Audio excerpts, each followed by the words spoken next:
मैं इस्लाम कबूल कर चुकी हूँ। पहले मेरे पापा ने ये एक्सेप्ट नहीं किया, मेरे फादर साहब ने ये माना ही नहीं। उनको लगा शायद ये इन्फ्लुएंस है, असर थोड़ा बहुत होता है जो आप रेगुलरली जो आप देखते हैं, सुनते हैं, जिस माहौल में रहते हैं थोड़ा। अस्सलाम वालेकुम, मैं हूं शारिफ खान। आज जिस गैर मुस्लिम बहन की वीडियो लेकर के आया हूं, पहले गैर मुस्लिम थी, माशाल्लाह अब इस्लाम में दाखिल हो चुकी हैं। इस्लाम में दाखिल होने की कितनी बड़ी कीमत इन्हें चुकानी पड़ी है, इन्हीं की ज़ुबान से आपको जानने को मिलेगा। इससे पहले कि मैं इनसे आपकी बात कराऊं, थोड़ा सा इनके बारे में आपको बता देता हूं।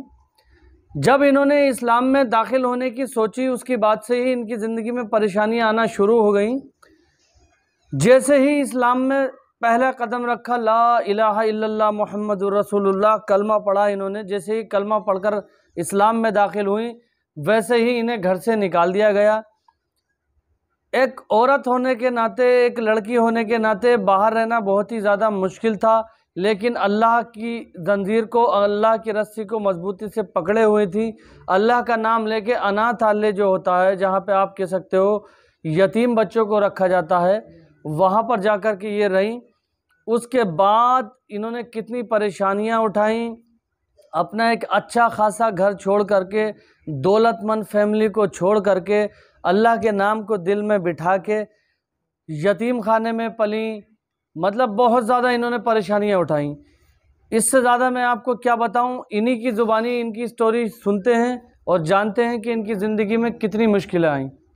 घर वालों ने कैसा रिएक्शन दिया जब उन्हें ये यकीन हो गया कि मैंने इस्लाम वाकई कबूल कर दिया है।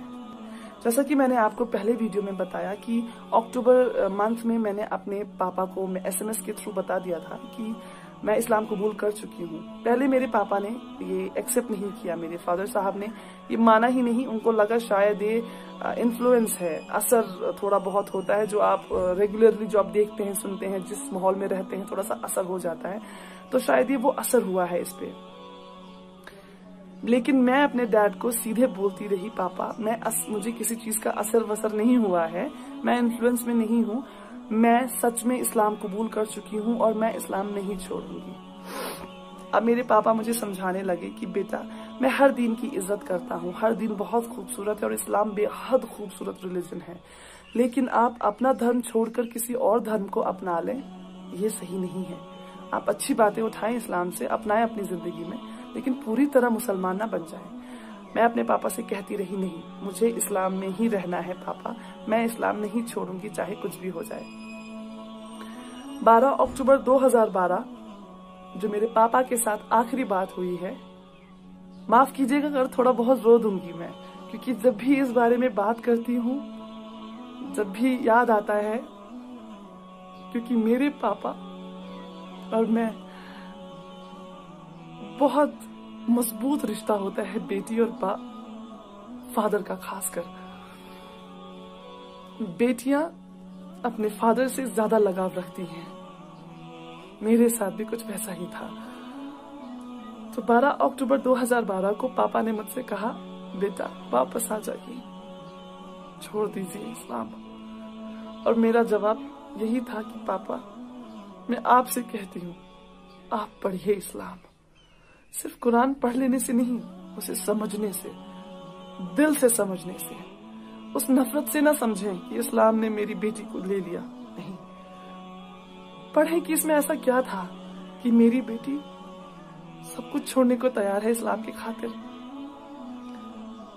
पापा ने आखिरी सवाल किया मुझसे, क्या ये आपका आखिरी फैसला है? मैंने कहा, जी पापा, ये मेरा आखिरी फैसला है, मैं इस्लाम नहीं छोड़ूंगी। और मेरे पापा ने फोन काट दिया। अगले दिन बहन से फोन आया और पता चला कि जैसे ही पापा ने पिछले दिन मुझसे बात करने के बाद फोन काटा, पापा जमीन पे गिर पड़े हैं। पापा को हॉस्पिटल लिया गया है, पापा एडमिट रहे हैं वहां। 1 साल तक मेरे पापा ने कुछ खाया नहीं, कुछ पिया नहीं, ग्लूकोज पे रहे हैं वो। न जाने अल्लाह की क्या रहमत थी, अल्हम्दुलिल्लाह वो जिंदा रहे। और 1 साल पूरा किसी से बात नहीं की उन्होंने, किसी से भी बात नहीं। यहाँ तक कि जो उनकी हमसफर मेरी माँ है, उनसे भी कुछ नहीं कहा। वो सिर्फ मेरा नाम लेते थे और जैसे ही मेरा नाम लेते थे उनकी आंखों से आंसू गिरते थे। मेरी माँ मुझे मनाती रही, बहुत मनाती रही। मेरा भाई रोता रहा, गिड़गिड़ाता रहा मेरे सामने नहीं फोन पर, और कहता रहा दीदी मैं अपनी पगड़ी उतार के तुम्हारे पैरों पे रखता हूँ, हमें कत्ल नहीं करो, वापस आ जाओ। मैं जवाब कुछ नहीं दे पाती थी, मैं सिर्फ रोती थी, दिन रात रोती थी। और इससे पापा को पता चलने के बाद, पापा ही वो थे जो कमाते थे घर में, मेरे पैसे जो पापा मम्मा मुझे खर्चा भेजते थे वो बंद कर दिया गया। आप सोचे, इतना बड़ा शहर बेंगलुरु, उसमें मैं एक अकेली लड़की, और पैसे बंद कर दिए घर वालों ने। न खाने को पैसे हैं, ना जिस कमरे में रहती हूँ वहां पे करने के लिए रेंट। आखिरकार धीरे धीरे बहन ने बात बंद की, भाई ने बात बंद की। माँ कोशिश में लगी रही कि शायद ये मेरी बात मान जाएगी और वापस आ जाएगी। माँ ने भी बात बंद कर दी जून 2013 में। माँ थक गई कोशिश करते करते कि ये वापस नहीं आएगी, ये नहीं छोड़ेगी इस्लाम। माँ ने कहा जो भी बात आपको करनी है यहाँ आकर करें, जो भी आपको कहना या सुनना है यहाँ आके सामने करें, फोन पे आज के बाद कोई बात नहीं होगी। और सारे नंबर्स वगैरह बदल दिए गए, घर का लैंडलाइन बंद करवा दिया गया, मोबाइल नंबर्स चेंज हो गए। मतलब मैं वो हो गई, कहते हैं ना, बिल्कुल बेसहारा। बेशक मेरा सहारा अल्लाह था, मेरा ईमान अल्लाह था, मेरा यकीन अल्लाह था। लेकिन जरूरत होती है, माँ बाप की जरूरत होती है। खुदा का निजाम ही कुछ ऐसा है, माँ बाप वो मोहब्बत औलाद से, और वो औलाद के दिल में मोहब्बत अपने माँ बाप के लिए, ये खुदा ने कुछ सिस्टम ही ऐसा बनाया है। तो जब वो मेरी जड़ें जब हिल गई, मैं कमजोर पड़ गई, और यहाँ से माँ बाप ने पैसा भेजना बंद कर दिया था पहले ही, मजबूर होकर मुझे वो कमरा छोड़ना पड़ा और मैं जाके रहने लगी एक मदरसे में। वहाँ पे गरीब लड़कियां और अनाथ लड़कियां रहा करती थी। मैंने वहाँ रहना शुरू किया। सबसे अच्छी बात यह हुई कि मैंने अरबी सीखी वहीं पे। मैं जो अरबी में आज कुरान पढ़ पाती हूँ, मेरी पहली बेसिक तालीम अरबी की उसी मदरसे में हुई, और बहुत कुछ सीखने को मिला कि मैंने तो फिर भी 23-24 साल माँ बाप के साथ रही हूँ। माँ बाप ने इतना अच्छी जिंदगी दी है, हमेशा ख्वाहिशें पूरी की हैं। वहाँ वो बच्चियां थी मदरसे में जिन्होंने बचपन से अपने माँ बाप को खोया है, कोई नहीं है उनका सिवाय अल्लाह के।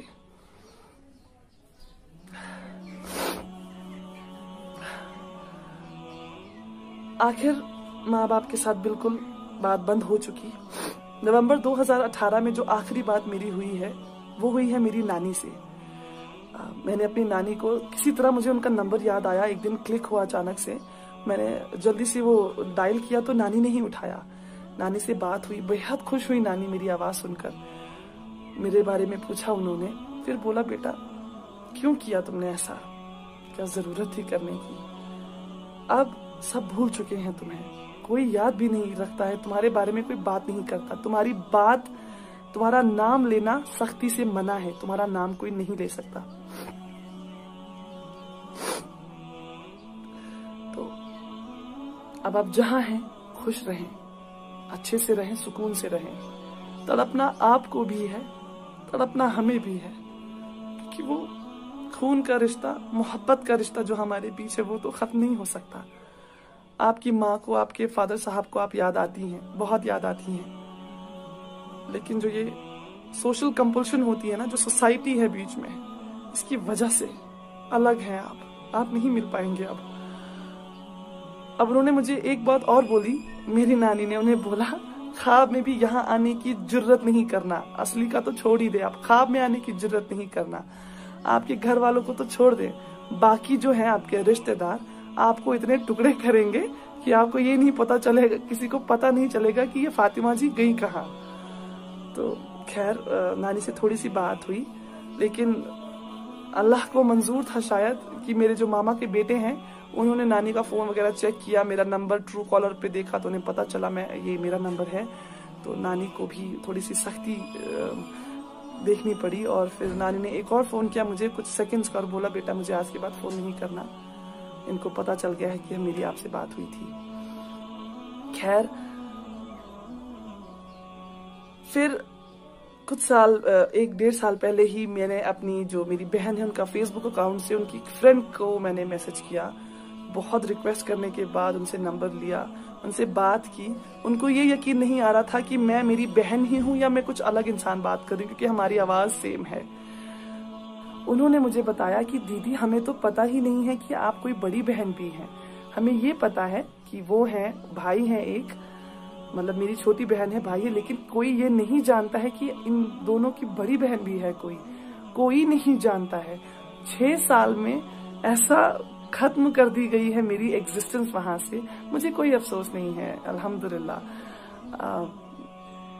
ये शायद हक है उनका ये करने का, वो जितनी सख्ती करेंगे ये हक होगा उनका।